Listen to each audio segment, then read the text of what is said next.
శ్రీమద్భాగవతం దశమస్కందం 45 అధ్యాయాలు పూర్తి చేశాం. 45 అధ్యాయంలో కృష్ణ బలరాములు విద్యాభ్యాసం కోసం గురుకులానికి వెళ్ళారు. అది ఉజ్జయినిలో సాందీపని ఆశ్రమము. విద్యాభ్యాసం చేసుకున్నారు. 64 రోజుల్లో 64 కళలు పూర్తి చేశారు. తిరిగి ఇంటికి వచ్చారు. వచ్చిన తర్వాత ఏమైందయ్యా అంటే కృష్ణుడికి గుర్తొచ్చింది. చాలా రోజులైంది బృందావనం నుండి వచ్చి. బృందావనం అంతా మహాభక్తులే. వాళ్ళ పూర్వజన్మలో ఋషులు ఇప్పుడు గోపికలుగా పుట్టారు. కృష్ణుడిని సాకార సగణ ఉపాసన చేయడం కొరకు. వాళ్ళందరూ ఎలా ఉన్నారు ఏంటి అని ఆయనకు ఆలోచన కలిగింది. వాళ్ళందరినీ పలకరించి రావడం కొరకు ఈయన వెళ్ళడానికి అవకాశం లేదు. అందుకే ఉద్ధవుడిని పిలిపించాడు. ఉద్ధవుడికి చెప్పి పంపిస్తున్నాడు. ఎవరా ఉద్ధవుడు? చివరి బోధన కూడా ఉద్ధవుడికే చేశాడు శ్రీకృష్ణుడు. ఉద్ధవ్ గీత అని. ఉద్ధవుడు కూడా నాకు అనిపించేది ఉద్ధవుడు అని అంటుంది చిన్నపిల్లాడేమోనని. కాదు, దాదాపు కృష్ణుడికి సమవయస్కుడు.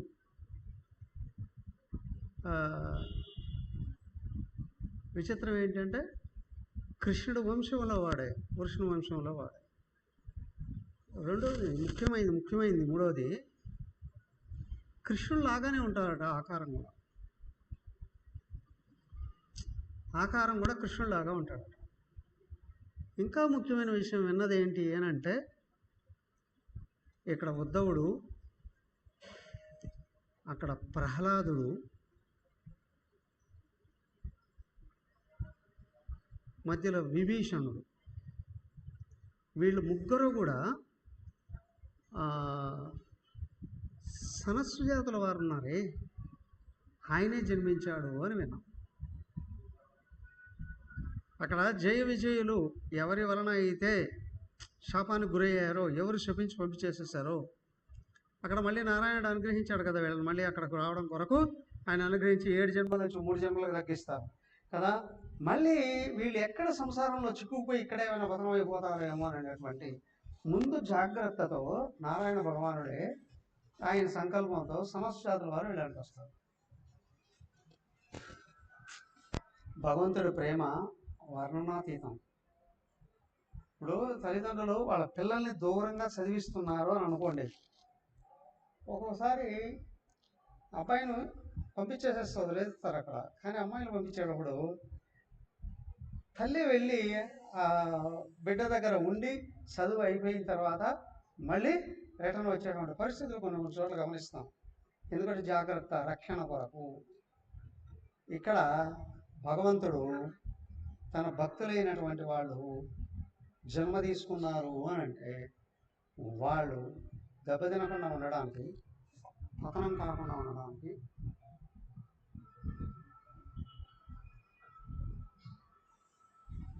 అదే మ్యూట్లో పెట్టుకోండి.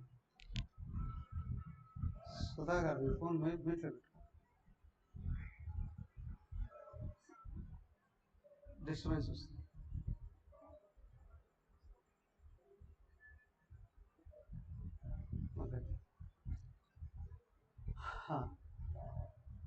భగవంతుడే తన భక్తులైనటువంటి వాళ్ళని సంసారంలో ఇరుక్కుపోకుండా మళ్ళీ తిరిగి తెప్పించుకోవడం కొరకు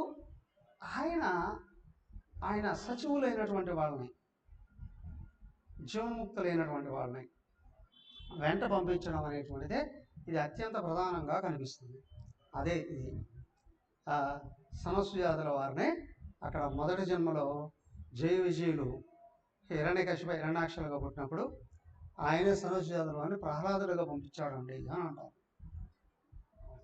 చదివా నేను ఇక్కడ.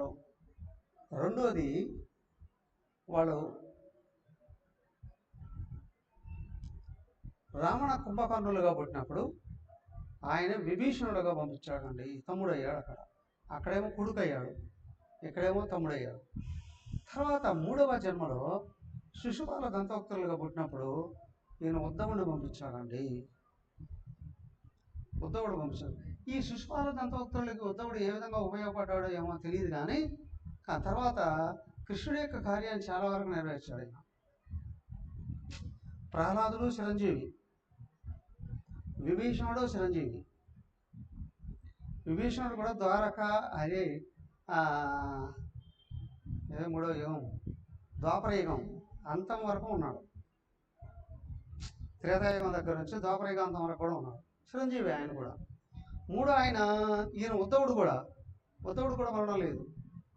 ఉద్ధవుడు కూడా ఉండమని చెప్తాడు, చివరి వరకు ఉండమని చెప్తాడు. అయ్యా కలియుగ అంతం వరకు ఉండమని చెప్తాడు ఉద్ధవుడు కూడా.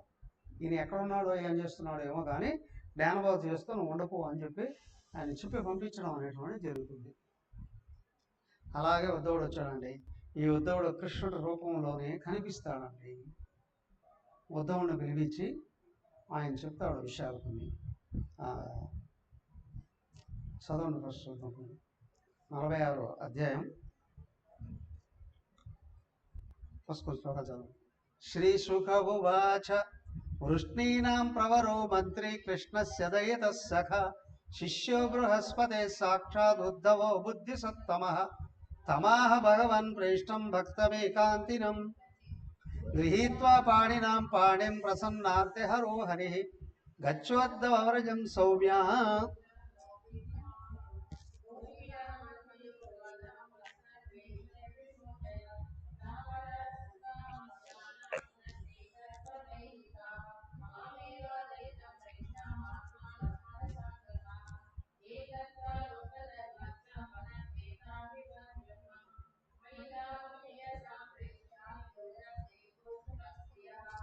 స్మరంత్యోంగ విముఖ్యంతి విరహోత్కంచ విహ్వలా.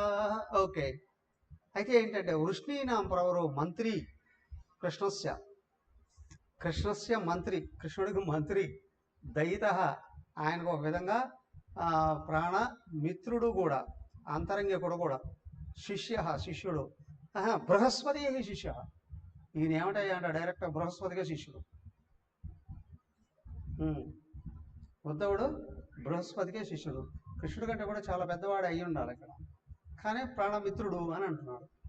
సాక్షాత్ ఉద్ధవ బుద్ధిసత్తమ మహాజ్ఞాని అయినటువంటి ఉద్ధవుడికి తమాహ భగవాన్ శ్రేష్టం భక్తం ఏకాంతినం వచతం.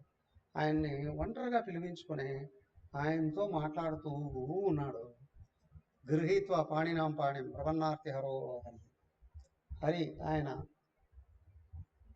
ఈయనకి అత్యంత ఇష్టడైన వాడు, శిష్య సమానుడైనటువంటి వాడు కూడా. భగవంతుడు చేతిలో చేసుకుని ఉద్ధవుడిని ఇట్లా మాట్లాడుతున్నాడు. ఉద్ధవ గచ్చ రజం, నువ్వు రజభూమికి వెళ్ళవయ్యా. సౌమ్య పితృర్ణవు ప్రీతిమావహ గోపీనాం మద్వియోగాధి మత్ సందేశ విమోచయ.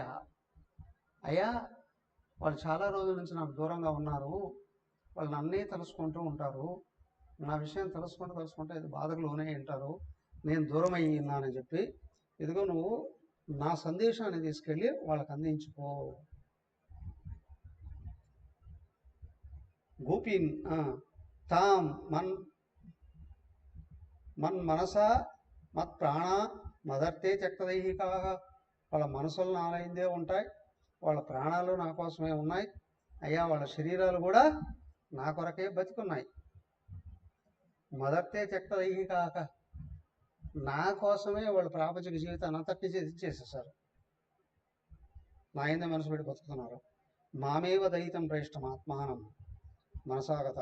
అయ్యా, వాళ్ళు నా అనుగ్రహం కోసమే, నా మాట కోసమే వాళ్ళు జీవించి ఉన్నారు అని అంటే ఇక్కడ ఈయన పరమాత్మ స్థాయిలో మాట్లాడుతున్నారు. నిజంగా భక్తి కలిగినటువంటి వాడు ప్రపంచం కోసం బతకడు, భగవంతుడి కోసం బతకడు. భగవంతుడి కోసం బతికేవాడు భక్తుడు అని. మరి జ్ఞాని అయితే అయ్యా భగవంతుడి కార్యాన్ని నిర్వర్తించడానికి జీవిస్తాడు. గురుదేవులు 3 సార్లు చనిపోతే బతికిచ్చారట. ఎవరు? భగవంతుడు బతికిచ్చాడు. ఎందుకు బతికిచ్చాడు?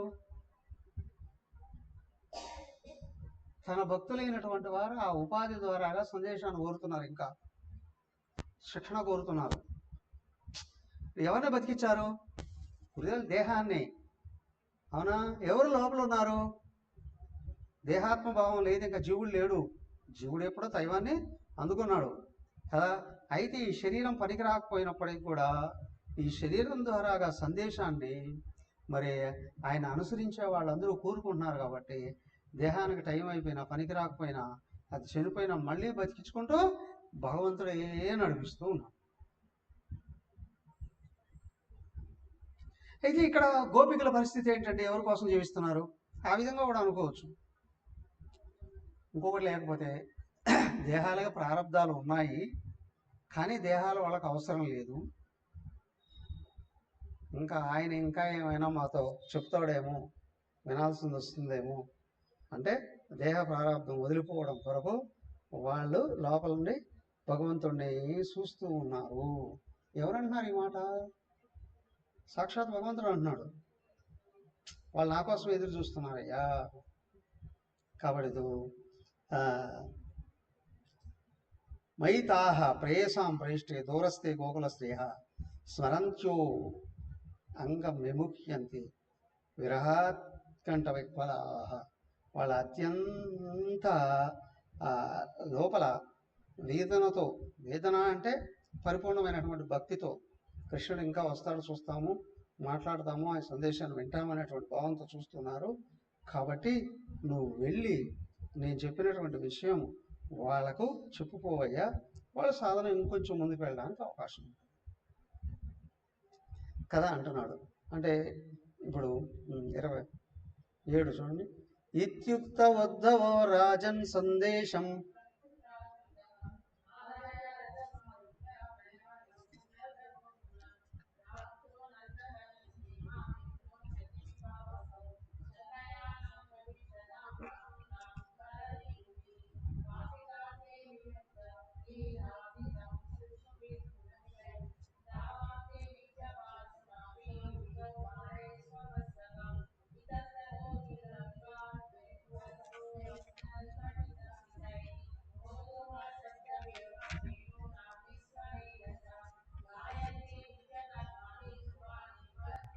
ఓకే ఓకే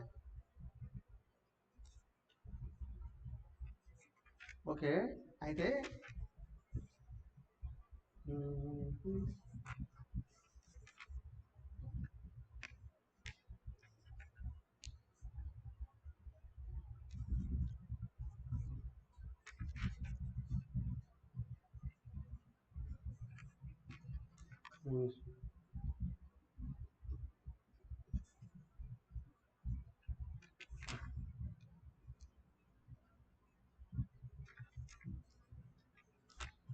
ఉద్ధవుడు వెళ్ళాడు. వాళ్ళ దగ్గరికి వెళ్ళిన తర్వాత సాయంత్రం అయిపోయిందట. నందమహారాజు ఇంటికి వెళ్ళాడు. వాళ్ళు చక్కగా చాలా ప్రేమగా భక్తితో ఆహ్వానించారు, ఆతిథ్యం ఇచ్చారు. రాత్రి అయిపోయింది. వాళ్ళు మాట్లాడుకుంటూ కూర్చున్నారు. ఇంకా ఊర్లో వాళ్ళకి ఎవరికి తెలియదు ఈయన వచ్చినట్టు, చీకటి పడిపోయింది కదా అప్పటికే. ఆ నందమహారాజు ఈయన కలిసి మాట్లాడుకుంటున్నారట. ఎంతసేపు? తెల్లారేదాకా మాట్లాడుకున్నారు. ఏం మాట్లాడుకున్నారయ్యా?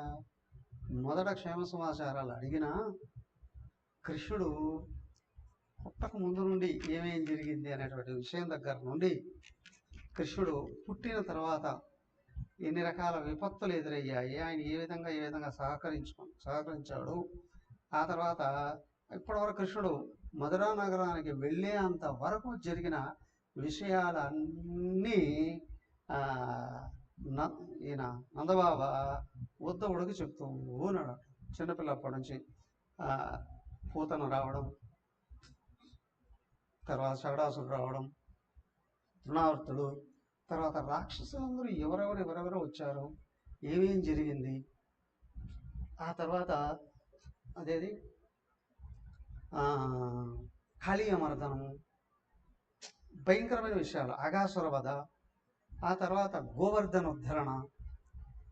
ఉద్ధరణ, ఆ బ్రహ్మదేవుడికి ఇది బుద్ధి చెప్పడం, ఇలాంటి విషయాలన్నీ కూడా మొత్తం జరిగినవన్నీ ఈయన ఉద్ధవుడికి చెప్తూ కృష్ణుడికి మా మీద ఎంతో అనుగ్రహం ఉండి మా దగ్గర ఉన్నాడు, మమ్మల్ని రక్షించాడు, మమ్మల్ని ధరింపజేశాడు, ఆయనకి ఎప్పుడు రుణపడి ఉంటాము అన్నీ నందుడు చెప్తూ ఉన్నాడు. చెప్పిన తర్వాత ఈయన అనుకున్నాడు, ఎవరు ఉద్ధవుడు అనుకున్నాడు. ఉద్ధవుడు ఇప్పుడు చివరికి ఆయన వచ్చాడు కదా, వచ్చిన సందేశం ఏదైతే ఉందో అది ఈయనకి చెప్పాలి కదా. మొత్తం ఆయన ఏం చేస్తున్నాడు అక్కడ వెళ్ళాడు కదా, వచ్చాడు ఆడ ఏదో హంసును సమ్మడం వాళ్ళ తర్వాత వీళ్ళకి ఉపనయనాది కర్మలుగా జరగడం, ఉపనయనం అయిపోయిన తర్వాత వెంటనే విద్యాభ్యాసానికి వెళ్ళిపోవడం, విద్యాభ్యాసానికి వెళ్ళిన తర్వాత తిరిగి వచ్చేటప్పటికే ఆయనకు వీళ్ళు గుర్తు వస్తేనే, అయ్యా ఆయన చాలా పనుల ఒత్తిడిలో ఉండడం వలన మీ దగ్గరకు రాలేకపోయాడు, అందుకే మిమ్మల్ని నెగ్లెక్ట్ చేయలేదు, ఆయన రాలేకపోయి తర్వాత వస్తానన్నాడు, ఖచ్చితంగా వస్తాడు, మిమ్మల్ని పలకరిస్తాడు, కాకపోతే వెంటనే నన్ను పంపించాడు మిమ్మల్ని పలకరించడమ్మని చెప్పి, నన్ను పంపించాడయ్యా అని వాళ్ళగా సంజాయిషి ఇచ్చినట్టుగానే సమాధానం చెప్తూ ఉన్నాడు. చూడండి 41 చదువు.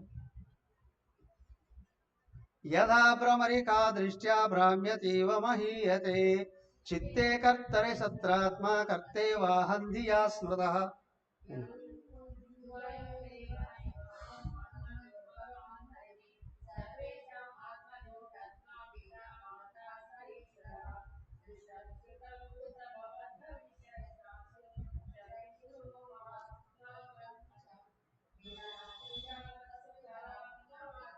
సయేవ సర్వం పరమాత్మభూతః ఏవం నిశాసా బ్రవతోర్వ్యగీత నందస్య కృష్ణానుచరస్య రాజన్ గోప్య సముద్ధాయ నిరూపదీవాన్.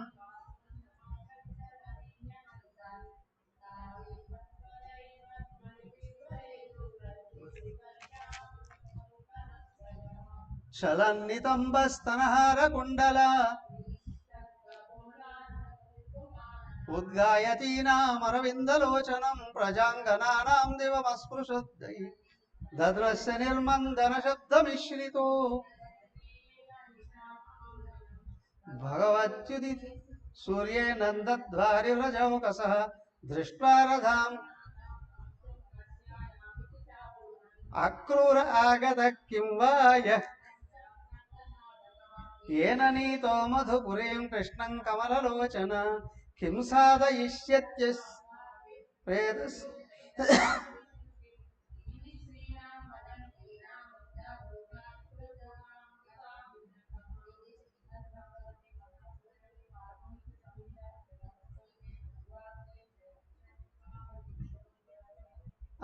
ఓకే, అయితే ఏమైంది, ఆయన నందుడు చెప్పిన తర్వాత ఈయన కూడా చెప్పాలి కదా, ఆయన కృష్ణుడే అక్కడ ఏం చేస్తున్నాడో, ఏమేం జరిగింది అనేటువంటి విషయాలన్నీ ఈయనకు చెప్పుకుంటూ వస్తున్నాడు. పక్క తెల్లారిపోయింది. ఈ గోపికలు వీళ్ళందరూ ఉన్నారు కదా, వాళ్ళందరూ నిద్రలు వేశారు. ఇంటి ముందు కళ్యాప చల్లుకుంటూ ఆవులు పనులు చూస్తూ, పిల్లల పనులు చూస్తూ, వాళ్ళ భర్తల పనులు చూస్తూ అటు ఇటుపక్క కొంతమంది అయితే ఇటుపక్క వచ్చారట. నందబాబా ఇంటి దగ్గరకు వచ్చాడు. బయట ఒక పెద్ద బంగారు రథం ఉంది. ఎవరొచ్చారా అనుకునేటప్పటికి వీళ్ళకి ఆ అక్రూరుడు ఉన్నాడే అని తిట్టిపోసుకున్నారు కదా ఆయన్ని. వీడు అక్రూరుడు కాదు, మహాక్రూరుడు మా కృష్ణుని ఎత్తుకుని వెళ్ళిపోయాడు అని మళ్ళీ వాడు ఏమైనా వచ్చాడు. వీళ్ళు మాట్లాడుకుంటూ తిట్టుకోవడం మొదలు పెట్టారట. మళ్ళీ ఏమైనా వచ్చాడా, మళ్ళీ ఇంకేమైనా తీసుకెళ్ళిపోదామని వచ్చాడు, మా ప్రాణాలని తీసుకెళ్ళిపోయాడు కదా మా దేవుడితో పాటు, అవునా ఇంటికి వచ్చాడు ఏంటి అని కొంచెం తిట్టుకున్నట్లే మాట్లాడుకున్నట్లే చేసుకుంటున్నట్లే కొంతమంది అట్లా దగ్గరకు వచ్చి వాళ్ళ ఇంటి దగ్గరికి వచ్చింది ఎవరు ఏంటి అని కనుక్కోవడానికి వస్తే ఇక్కడ ఉన్నవాడు ఎవరు, ఉద్ధవుడు. ఎందుకు వచ్చాడు? కృష్ణుడి యొక్క సందేశాన్ని పట్టుకొని వచ్చాడు కదా. సందేశాన్ని పట్టుకొని వచ్చేటప్పటికి ఏమైంది? వీళ్ళు మాట్లాడుతూ కొంచెం కొంచెం ఆయనకు దగ్గరకు వచ్చి మాట్లాడడం మొదలుపెట్టారు. అయ్యా, ఎవరు నువ్వు, ఎందుకు వచ్చావు, ఏంటి? ఆయన కొంచెం పొగడతలతో నింపేశారు. ఎందుకు అంటే, నిన్ను చూస్తుంటే సాక్షాత్తు మా ప్రభువుని, మా దేవుణ్ణే చూసినట్టుంది. అవునా? నువ్వు వచ్చావంటే ఏదో మంచి విషయం తీసుకొని వచ్చి ఉంటావు. మా దేవుడు మమ్మల్ని ఏమైనా గుర్తుపెట్టుకున్నాడా, మర్చిపోయాడా అని కొంతమంది అనుకుంటూనే అందులో ఒకరొకరు మొదలు పెట్టారు. ఏమిటి అంటే, వీళ్ళు మాట్లాడుకుంటూ ఉంటే ఒక పెద్ద తుమ్మిద వాళ్ళ దగ్గరకు వచ్చిందట. అదేదో కాళ్ళ దగ్గరికి వచ్చి గుయ్య శబ్దం చేస్తుందట. ఈ ఒక గోపిక అందుకుంది. ఆ తుమ్మిదని అంటూ ఉన్నట్టు ఈయన అనడం.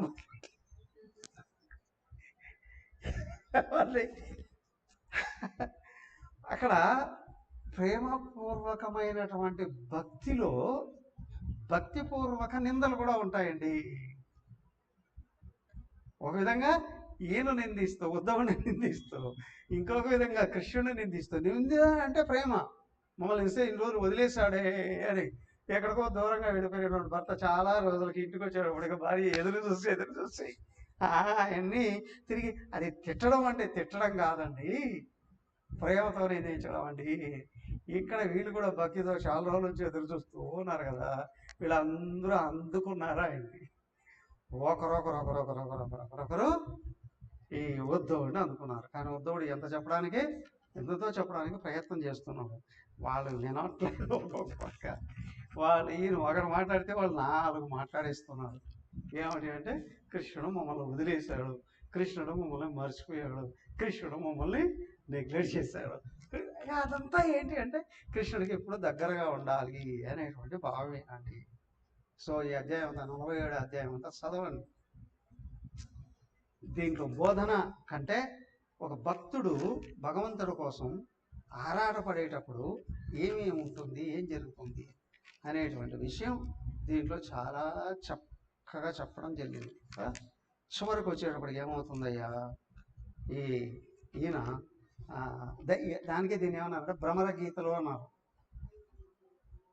భ్రమర గీతలు మొదటేమో గోపికా గీతలు అన్నారు, భ్రమర గీతలు అన్నారు.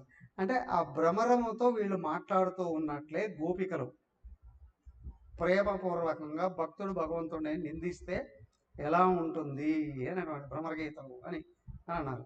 అంతా అయిన తర్వాత ఈయన ఏమంటాడు, మిమ్మల్ని కృష్ణుడు నెగ్లెక్ట్ చేయలేదు, కృష్ణుడు మీకోసం సందేశాన్ని పంపించాడు, కృష్ణుడు మీకోసం గొప్ప సందేశాన్ని పంపించాడు అని చెప్పి ఆయన ఏమైతే పంపించాడో అది చెప్తాడు. అవును, ఇక్కడ 29 నుండి ఒక్క 2 శ్లోకాలు చదవండి. 29 శ్లోకం. శ్రీ భగవానువాచ, 436 పేజ్ నెంబర్ 47 అధ్యాయం 36 శ్లోకం, 29 శ్లోకం. భవతీనాం వియోగే మే నహి సర్వాత్మనా క్వచిత్ యదా భూతాని భూతేషు కం వాయర్ తదాహం చ మనః ప్రాణ భూతేంద్రియ గుణాశ్రయ ఆత్మన్యేవాత్మనాత్మానం సృజే ఆత్మమాయానుభావేన భూతేంద్రియ గుణాత్మన. ఓకే, అయితే ఇక్కడ నుంచి ఏంటి అని అంటే, కృష్ణుడు ఉద్ధవుడి ద్వారాగా వెళ్ళిచ్చిన సందేశం ఏంటి అనేటువంటిది చాలా చక్కగా చెప్పాడు. ఏమని, ఓ గోప మనతలారా, ఆయన యొక్క నిజస్వరూపాన్ని గురించి వర్ణిస్తున్నాడు. ఇప్పుడు అందరూ పనులు చేస్తారు కదా, భక్తుడు భగవంతుడు కొరకు పనిచేస్తాడు. భక్తి ఉన్నప్పుడే కర్మ యోగంగా మారుతుంది. భక్తి లేకపోతే కర్మ సుఖాన్ని ఇవ్వదు, ఎప్పుడెప్పుడు వదిలిపెట్టేద్దామా అని చూస్తాడు. లేదా చేస్తే ఏంటి అంటే డబ్బుల కోసమే చేస్తాడు. పని చేయకుండా కూడా డబ్బులు ఇచ్చేస్తే ఇంకా బాగున్నాయి అని కూడా అనుకుంటాడు, కేవలం డబ్బుల కోసం చేసినప్పుడు. కానీ కొంచెం భక్తి వస్తూ ఉంది అని అనుకోండి, అప్పుడు ధర్మమో అధర్మమో కొంచెం ఆలోచన రావడానికి అవకాశం ఉంటుంది. ఇంకొకటి ఏంటంటే కష్టపడి చేస్తేనే వస్తుందండి అని కూడా. అప్పుడు ఇక్కడ కూడా ఏమవుతుంది అని అంటే సంపద మీదనే దృష్టి ఉంటుంది. అలా కాదు, నేను పని చేస్తూ ఉన్నా కూడా భగవంతుని స్మరిస్తూ ఉంటేనే సుఖం ఉంటుంది అనే విషయాన్ని కానీ ఎప్పుడైతే గుర్తించాడో మనిషికి కర్మ వల్ల సుఖం ఉండదు. కర్మ చేస్తే కర్మ ఫలాన్ని కోరుకుంటాడు కదా. పని మొదలుపెట్ట ముందే నాకేం వస్తుందా అని ఆలోచించుకొని మొదలు పెడతాడు. పని మొదలైనప్పటి నుంచి ఎప్పుడు వస్తుందా కావాల్సిన ఫలం అని చూస్తాడు. ఒకవేళ ఫలంగా తక్కువ వస్తే నిరాశకు లోనవుతాడు. అనుకున్నంత రాకపోయినా నిరాశకు లోనవుతాడు. అవును, వచ్చేది ఎక్కడ ఆగిపోయినా నిరాశకు లోనవుతాడు. అనుకున్నది వచ్చింది, అనుకున్న దానికంటే ఇక్కడ ఎక్కువ వచ్చింది అనుకోండి, మళ్ళీ అది అక్కడ దాచుకోవాలా లేదు కూడా బాధ వస్తుంది. కానీ భగవాన్ నీ కోసం చేస్తున్నాను అని అనుకుంటూ ఉండేటప్పుడు పని చేస్తూ ఉన్న మనసు దైవాన్ని తలుచుకుంటూ ఉంటుంది. ఇది సాధన, ఉపాసన. కానీ దానికంటే ఎక్కువైంది ఏదయ్యా అంటే వ్యక్తి తత్వాన్ని గ్రహించాడు అని అనుకోండి. ఎప్పుడు నేను పని చేస్తున్నాను అని అనుకోడు, వ్యవహరిస్తూ ఉన్నాం. అదేని కొరకు? ఇతరులకి మార్గాన్ని చూపించడం కొరకు. సర్వకాల సర్వావస్థలలో ఎప్పుడు ఎక్కడ ఏ వ్యవహారాలు చేస్తూ ఉన్నప్పటికీ కూడా మనకి ఎదురుగా కనిపించేదంతా ఆయనే. ఇది నిజమైనటువంటి భక్తి.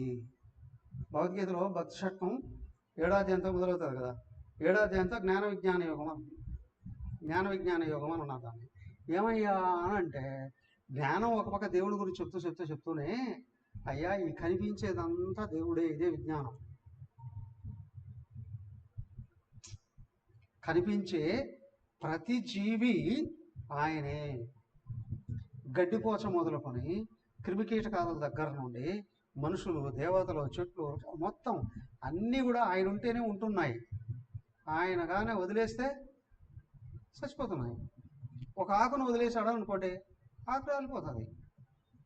ఒక రెమ్మను వదిలేసాడు అనుకోండి, రెమ్మ ఎండిపోయి రాలిపోతుంది. ఒక కొమ్మను వదిలేసాడు అనుకోండి, నిలువను కొమ్మ పోతుంది. చెట్టుని వదిలేస్తే చెట్టు కూడా పోతుంది. అలాగే మన దేహంలో కూడా అన్ని పార్ట్ల మీద ఆయన కూర్చొని పని చేస్తూ ఉంటేనే పనిచేస్తాయి. కానీ ఒక్క పార్ట్ను కానీ ఆయన వదిలేస్తే ఆ పార్ట్ ఏమవుతుంది? క్యాన్సర్ వచ్చిందండి అంటాం. ఆయన లిస్టులో నుంచి క్యాన్సర్ చేసేసారు దాన్ని. అది చచ్చిపోతుంది. ఇంకా ఏ పార్ట్ అయినా సరే, కళ్ళు కావచ్చు, చెవులు కావచ్చు, ముక్కు కావచ్చు, కాళ్ళు, చేతులు, పొట్ట, ఎవరికి గుండె అయినా సరే కదా, ఆయన ఉంటేనే అన్ని. బాగా గమనించు, బయట భూమి దగ్గర నుండి ఆకాశం వరకు అన్నీ ఆయనే. అలాగే లోపల కాలి గోరి దగ్గర నుండి తల వెంట్రుకల వరకు కూడా అన్నీ ఆయనే అయి ఉన్నాడు. ఆయన కంటే అన్యంగా ఏమీ లేదు. కనిపించేదంతా ఆయనే అయ్యింది, నిజమే. ఇది ఒక ఎత్తు అయితే, కానీ లోపల కూర్చొని వ్యవహరిస్తున్నాడే జీవుడు, సాక్షాత్తు ఆయనే. ప్రతి జీవుడు సాక్షాత్తు ఆయనే. అదే చెప్తున్నాడు ఇక్కడ ఆయన. పైకి కనిపించే పంచభూతాలు, నక్షత్రాలు, అవునా, జీవరాశులు, లోపల వ్యవహారాలు, ఉద్ధవ చెప్పు వాళ్ళకి, ఇవన్నీ తయారు చేసింది నేనే అయ్యా. ఆ జీవరాశుల్లో దూరి జీవుళ్ళుగా మారి వ్యవహరించేది కూడా నేనే. నాకంటే వేరుగా ఎక్కడ ఏమీ లేదు. అంటే వాళ్ళు నా కోసం ఎదురు చూస్తున్నారు అని అంటే నేను ఒక రూపం అని అనుకున్నారు ఇంతవరకు. నేను ఎదురుగా ఉండగానే నేను ఇది కాదు అది అని చెప్తే వాళ్ళు వినరు, అవునా? నేను దూరం అయ్యా కదా. ఇప్పుడు నా కోసం వాళ్ళు వేదన పడ్డారు. ఎన్ని రోజులు పడతారు వేదన? నేను ఏం తప్పు చేశానంటే నేను వేదన పడడానికి? నాకెందుకు బాధ? అయితే ఇట్లా భగవంతుడు రూపం కొంచెం దూరం అయ్యేటప్పటికి 199 మంది పతనం అయిపోతారు. 100కి ఒక్కరే మిగులుతారు. ఒకరు మిగులుతారు జనరల్గా. మళ్ళీ ఆయన వస్తాడు, మళ్ళీ అనుగ్రహిస్తాడు, మళ్ళీ ఆయన వస్తాడు, అనుగ్రహిస్తాడని. కానీ ఆయన ఉద్ధవుడితో సందేశం పంపించాడు. ఏంటి అని అంటే, నా కోసం ప్రత్యేకంగా చూడొద్దు, అంతా నేనే అని గుర్తిస్తే మీకు తాపం ఎదిరిపోతుంది. అవునా? మీకు కనిపించేదంతా నేనే అనేటువంటి విషయం మీకు కానీ అర్థమైంది అని అంటే ఇక నాకు మీరు దూరం గారు, మీకు నేను దూరంగా. ఇది జ్ఞానంలో పరాకాష్ట. దానికి ఇక్కడ అన్నారు ఏంటంటే వీటిని భ్రమర గీతలు అన్నారు. భ్రమరం అంటే ఒక విధంగా బాగా తుమ్మిద కదా. భ్రమరం అంటే తిరగడం. ఏం తిరుగుతాం? పంచభూతాలన్నీ తిరుగుతూనే ఉన్నాయి, అది ఒక ఎత్తు. శరీరాలన్నీ తిరుగుతూనే ఉన్నాయి, ఇదొక ఎత్తు కాదు. మనోబుద్ధులు ఉన్నాయే, వాటికి ఇష్టమైన వాటి కోసం భ్రమిస్తూ ఉన్నాయి, తిరుగుతూ ఉన్నాయి. కళలో ఉన్నంత వరకు కళలో విషయాలన్నీ నిజంలా కనిపిస్తాయి. కళలను లేస్తూనే కళ నిజం కాదు, చూడబడింది నిజం కాదు, కానీ కళను చూసిన వాడు మాత్రం ఉన్నాడు. చూడబడేది మాయమైపోయింది, చూసిన వాడు మాత్రం మిగిలాడు కదా. అలాగే మనం కూడా ప్రపంచంలో దృశ్యాలన్నీ చూస్తూ ఉన్నాం. దృశ్యాలన్నీ మారిపోయేటివే, కాలగర్భంలో కలిసిపోయేటివే, కానీ చూసేవాడు ఉన్నాడే, వాడు నిజం. ఎవడయ్యా చూడబడే దాంట్లో చూసేవాడిని కానీ గుర్తించాము అని అంటే వీడు నిజం కదా.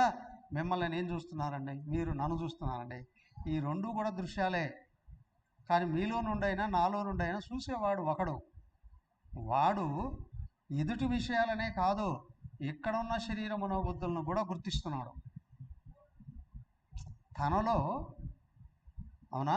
లోపలికి వెళ్ళే కొద్దీ శరీర మనోబుద్ధులు కూడా బయటే ఉన్నాయి, అన్యంగా ఉన్నాయనే విషయాన్ని గుర్తిస్తున్నాడు.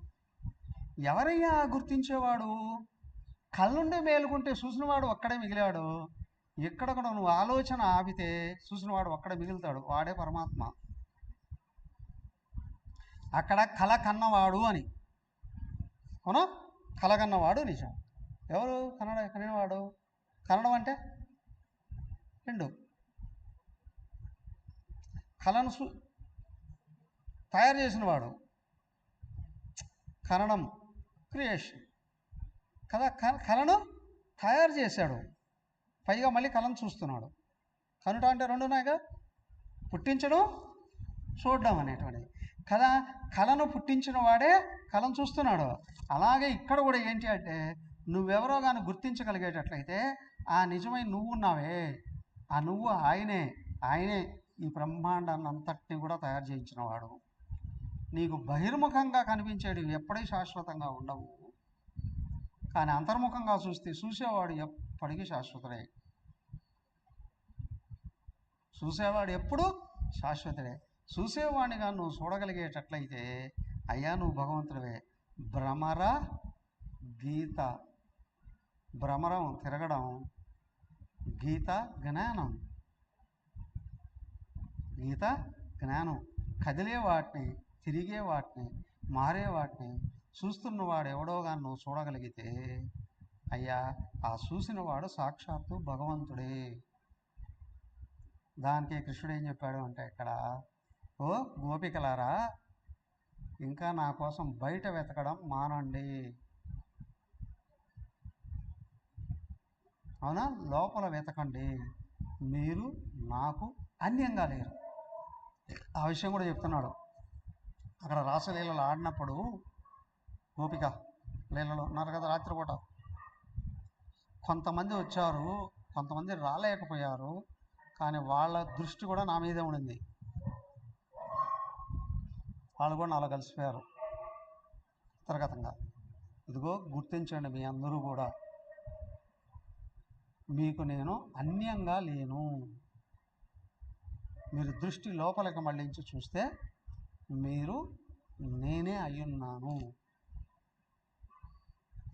మీరు నేనే అయ్యున్నాను. నాకు చెప్తున్నాను, మయ్యావేశ మనః కృష్ణం విముక్త అశేష వృత్తి యతు అనుస్మరంతి మాం నిత్యం అశరాన్ మాం ఉపైష్యత. 36వ శ్లోకం.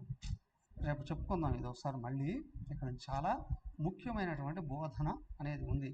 వాడు మనసు నా యందు పెట్టండి అంటే బయట కాదు, ఇప్పుడు మనసుని మీరు విత్డ్రా చేసుకోండి. వెనక్కి తిప్పితే, మనసును వెనక్కి తిప్పి నేను ఎవరో అనే విషయాన్ని గుర్తించడానికి కానీ ప్రయత్నం చేస్తే మీరు నేనే అయ్యున్నా. నా కోసం మీరు బయట వెతకడం ఎప్పుడైతే మానేస్తారో మీరు నేనే అయిపోతాను. ఇక మీకు తాపం ఉండదు. ఇదే ముక్తి. అది సందేశం పంపించాడు ఈయన. ఉద్ధవుడు చెప్తూ ఉన్నాడు. ఉద్ధవుడు అలాగా చెబుతూ ఆయన సందేశాన్ని వినిపిస్తూ కొన్ని నెలల పాటు అక్కడే ఉండిపోయాడట. జ్ఞాని నిజమైన సాధకులను చూస్తూ వదిలిపెట్టలేడు కదా. ఇప్పుడు బృందావనానికి మధురకు ఎంత దూరం అందరూ చూశారుగా, 10 కిలోమీటర్లు. పైగా ఆయనకు వెహికల్ ఉందిగా, వెళ్ళి రావడానికి ఎంతసేపు పడుతుంది? అవునా? వెళ్ళి రావడానికి ఎంతసేపు పడుతుంది? నేను ఆశ్రమంలో ఉండేటప్పుడు ఆశ్రమం నుంచి రోజు చిల్లూరుపేటకి వెళ్ళి అటు నరసరావుపేటకి వెళ్ళి క్లాసులు తీసుకొని మళ్ళీ ఆశ్రమానికి వస్తూ ఉండేది. 20 కిలోమీటర్లు వెళ్ళి వచ్చాడు. ఈయనకి వెళ్ళి రావడానికి ఎంతసేపు పడుతుంది? No no no no. ఉండిపోయాడు ఆయన అక్కడే. కొన్ని నెలల పాటు ఉన్నాడట. నిరంతరం వేదాంత చర్చ జరుగుతూ ఉందట. భక్తుడికి కూడా కొద్ది రోజులు ఇలాగ గ్యాప్ వచ్చింది అంటే భక్తి దేని కొరకు అనేది విషయం బయటపడుతుంది. కాలక్షేపం చేస్తున్నాడా, నిజంగా దైవాన్ని ఉపాసిస్తున్నాడా అనేటువంటి విషయం. చాలామంది ఏమవుతారు, ఎట్టొచ్చారు అటు వెళ్ళిపోతారు, అక్కడక్కడ మళ్ళీ చెదిరిపోతారు. కానీ కొంతమందే పట్టుకుంటారు, గురువు బోధని పట్టుకుంటారు. వాళ్ళకి ఆయన ఇచ్చే చివరి సందేశం ఏంటి అంటే, ఇప్పుడు లోపలికి తిరిగి అన్వేషించండి. లోపల ఉన్న నేను అనేది ఏదైతే ఉందో అదే నేనయ్యున్నా. మీరు నాకంటే వేరుగా లేరు. ఇక మీరు వెతకడం మానేస్తే, మనసు ఇంకా వెతకడం మానేస్తే మనసే ఉండదు, నేనే మిగులుతాను. నిరంతరం మీకు దర్శనం ఇస్తూనే ఉంటాను. తదాస్తు. ఇంకా ఏం బోధించాడండి రేపు చూద్దాం. మరి ఓం సర్వే భవంతు సుఖినః, సర్వే సంతు నిరామయాః, సర్వే భద్రాణి పశ్యంతు, మా కశ్చిద్ దుఃఖభాగ్ భవేత్. ఓం శాంతి శాంతి శాంతి. హరి ఓం. శ్రీ గురుభ్యో నమః. హరి ఓం.